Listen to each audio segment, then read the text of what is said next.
pour ce faire, on ne peut pas, il faut avoir une IA qui soit explicable et expliquée. Donc une IA explicable, c'est avoir la capacité d'expliquer concrètement comment l'algorithme a pris sa décision. Et ça veut dire que ça exclut, en tout cas dans les entreprises, à mon sens, tous les algorithmes qu'on dit des algorithmes boîte noire, qui sont certes performants, mais dont on ne sait pas dire exactement pourquoi ils fonctionnent. Et ça, je pense que c'est assez difficile à expliquer ça à quelqu'un. Concrètement, c'est-à-dire que si l'agent bancaire, et ça peut arriver, ça peut arriver à tous, dit « Ah, c'est pas moi, c'est la machine », exactement, c'est ce qu'il faut éviter. C'est pas moi, c'est la machine. En fait, derrière, il y a quand même des critères pour que la décision soit prise. Et en plus, in fine, il faut que l'agent puisse aller contre l'avis de la machine. Enfin, encore une fois, les algorithmes aujourd'hui qui sont utilisés, en tout cas dans la banque, ne sont jamais utilisés pour prendre une décision seule.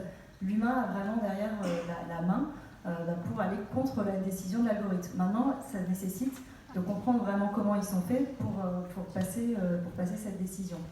Aujourd'hui, on est déjà dans cette phase-là, c'est-à-dire quand vous implantez des outils, je ne sais pas si vous avez des exemples, vous arrivez en les expliquant réellement ou en disant juste, voilà... Alors, je pense qu'aujourd'hui, il y a un des enjeux RH, non, au contraire, c'est d'aller vers cette phase d'explication globale de ce qu'est l'IA aussi, parce que tout le monde a entendu parler de l'IA, c'est un des buzzwords les plus importants ces dernières années. Personne ne sait, très peu savent vraiment de quoi il retourne.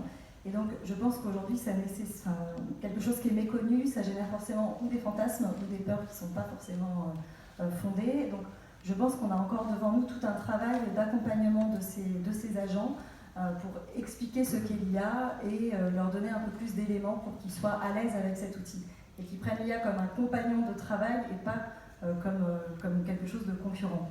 Merci beaucoup. On va prendre un autre exemple dans